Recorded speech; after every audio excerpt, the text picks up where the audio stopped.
Let me ask you something, and be honest with yourself for a second.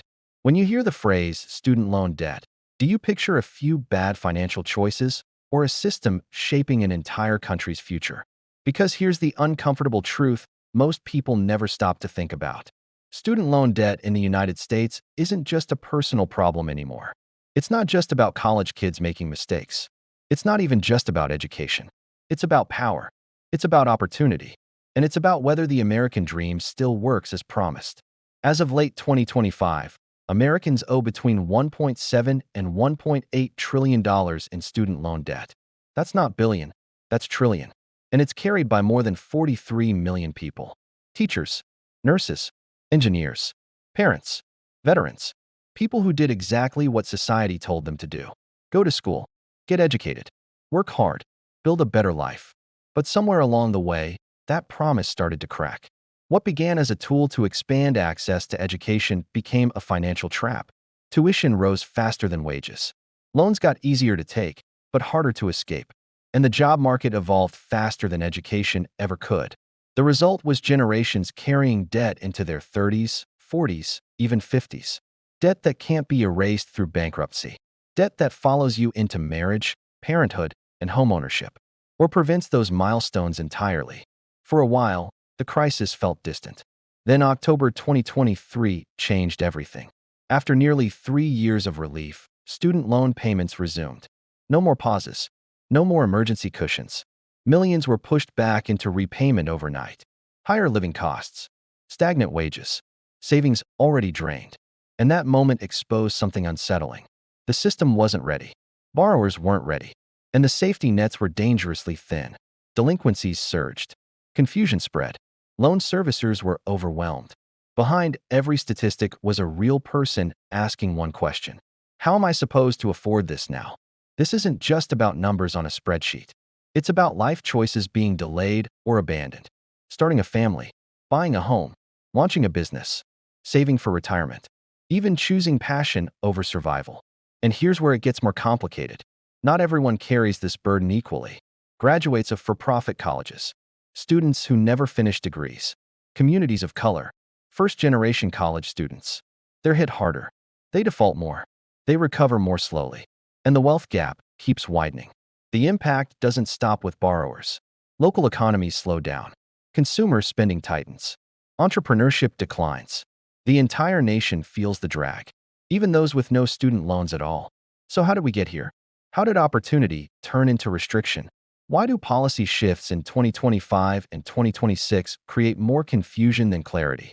And what does this mean for the future of education and work? That's what this analysis sets out to uncover. Not with slogans, not with political talking points, but with evidence, with history, and with a clear look at how this system works. From borrowers living it, to policies that built it, to consequences rippling through the economy. Because until we understand how student loan debt became systemic, we can't answer the question that matters most. Is this crisis fixable? Or is it the new normal? And that's where our story truly begins. Before we talk about solutions or forgiveness or reform, we have to understand the machine itself. The U.S. student loan crisis didn't happen by accident. It was built inside a complex ecosystem, layered and bureaucratic, confusing by design. Millions of people move through a system they barely control. And at the center is a simple truth. When something goes wrong, it's rarely one bad decision. It's friction. It's misalignment.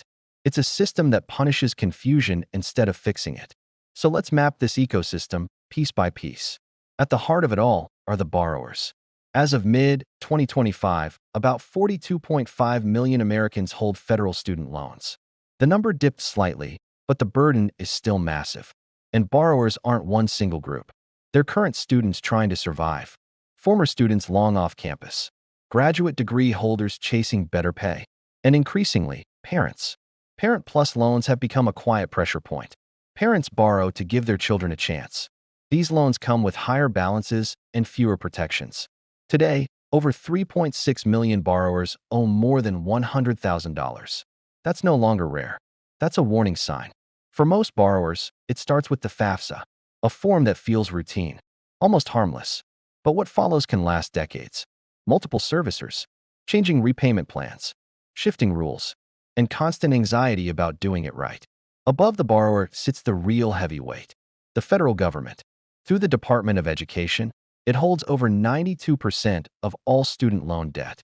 That's roughly $1.7 to $1.8 trillion. Taxpayers aren't observers. They're exposed. This dominance accelerated after 2010. That's when bank-based lending ended. Washington became both lender and rulemaker. Private lenders still exist. They control only 7 to 8% of the market. Their loans are often riskier. Variable rates, fewer protections, no income-driven plans, and little room to breathe. Then there's the front line. The group borrowers deal with the most. Loan servicers. Companies like Nelnet, Mohila, Advantage, and Ed Financial. They don't own the debt. They manage it. Billing, payments, paperwork, forgiveness. On paper, they help. In reality, this is where things break. Nearly 1 in 4 borrowers report wrong information. Almost half face long wait times. These aren't inconveniences. They trigger missed deadlines, missed enrollments, missed payments. And that's how distress begins. Delinquency doesn't start with disaster. It starts with one missed payment. The very next day, a loan is delinquent. At first, it feels temporary. But after 90 days, the damage hits. Credit scores can drop by 150 points or more. Doors start closing. Renting gets harder. Car loans cost more. Insurance goes up. Some jobs disappear. Then comes default. For federal loans, default hits after 270 days. When it does, everything accelerates. The full balance comes due. Collections take over. The damage can last 7 years or more. As of late 2025, over 5.5 million borrowers are already in default. That's about $140 billion. Millions more are on the edge. Federal student loans have extreme enforcement power. No judge required. Wages can be garnished. Tax refunds seized. Even Social Security can be taken. Imagine reaching retirement with student debt still waiting. And distress isn't evenly spread.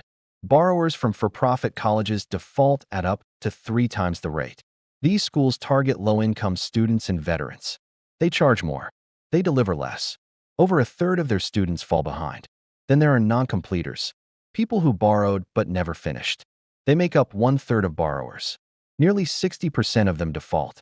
They carry debt without the degree and earn far less because of it. The racial impact is staggering. Black borrowers graduate with more debt, default at 3 times the rate, and often owe more years later than they borrowed. Homeownership collapses. Net worth turns negative.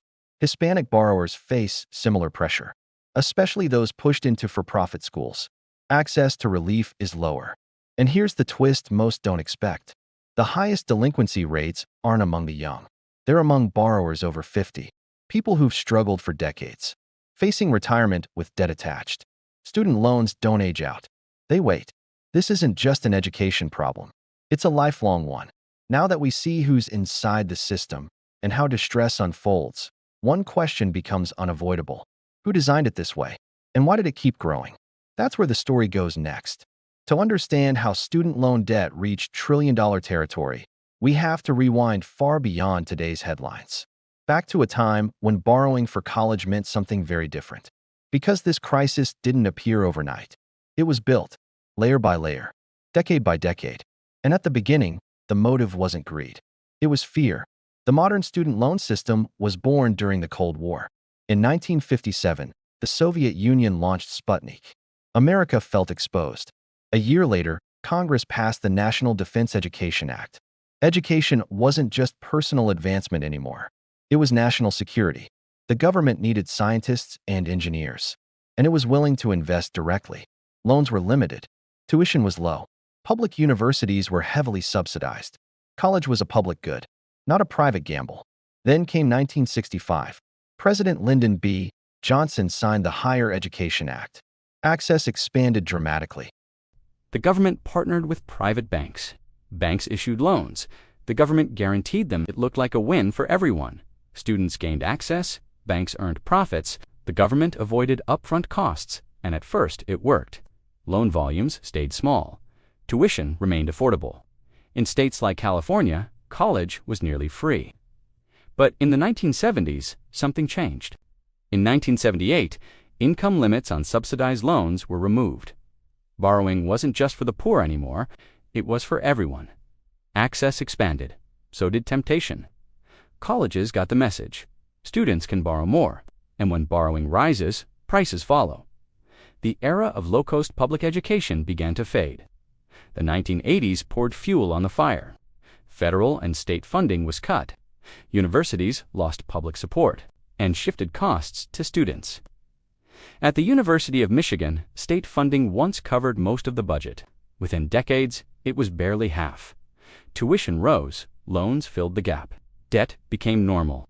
Researchers used the phrase student loan debt crisis. A bubble was forming, but the system didn't slow down, it doubled down. In the 1990s, unsubsidized loans expanded. Interest began accumulating during school. At the same time, for-profit colleges exploded. Enrollment rose by 600%. Aggressive marketing, high tuition, weak job outcomes. But loans kept flowing. By the end of the 1990s, borrowing wasn't a backup. It was the plan. Then came the 2000s. The system grew larger, more complex, more fragile. By 2008, student debt was already massive. Then the financial crisis hit. Graduates entered the worst job market in decades. Unemployment soared. Payments became impossible. Defaults spiked. Delinquencies surged. Student debt was compared to subprime mortgages. Policymakers scrambled.